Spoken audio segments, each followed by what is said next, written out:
నమస్కారం తెలుగు ముచ్చట్లు వార్తలకు స్వాగతం. వార్తలు చదువుతున్నది మీ ప్రణవి. జూనియర్ ఎన్టీఆర్ పేరెత్తితే చావగొడుతున్న దేశం నాయకులు.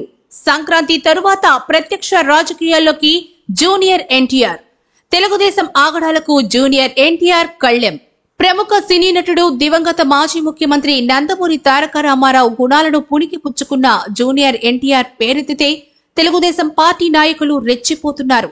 జూనియర్ ఎన్టీఆర్ అభిమానులను చితకబాదడంతో జూనియర్ ఎన్టీఆర్ తీవ్ర ఆగ్రహం వ్యక్తం చేస్తున్నట్లు తెలిసింది. దక్షిణాది రాష్ట్రాల్లో జూనియర్ కు కోట్లాది మంది అభిమానులున్నారు.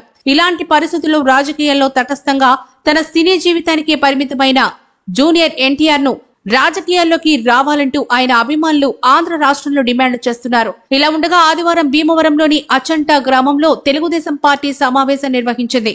అక్కడ జూనియర్ ఎన్టీఆర్ అభిమానులు ఆయన ఫ్లెక్సీలు, జెండాలు పట్టుకుని నినాదాలు చేయడంతో తెలుగుదేశం కార్యకర్తలు జూనియర్ ఎన్టీఆర్ అభిమానులను చావబాదారు. దీనిపై అభిమానులు మండిపడుతున్నారు. తెలుగుదేశం పార్టీ వారు జనసేన, కాంగ్రెస్ తో చేతులు కలపడం తప్పు కదా అంటూ నిలదీస్తున్నారు. తెలంగాణలో రేవంత్ ముఖ్యమంత్రి కాగానే తెలుగుదేశం జెండాలు పట్టుకుని గాంధీభవన్ కు వెళ్లారే, సిగ్గులేదా అంటూ మండిపడుతున్నారు. ఈ సంఘటన జూనియర్ ఎన్టీఆర్ సీరియస్ గా తీసుకున్నట్లు తెలిసింది. వీటికి చెక్ పెట్టేందుకు సంక్రాంతి పండుగ తర్వాత జూనియర్ ఎన్టీఆర్ ప్రత్యక్ష రాజకీయాల్లోకి దిగనున్నట్లుగా సమాచారం.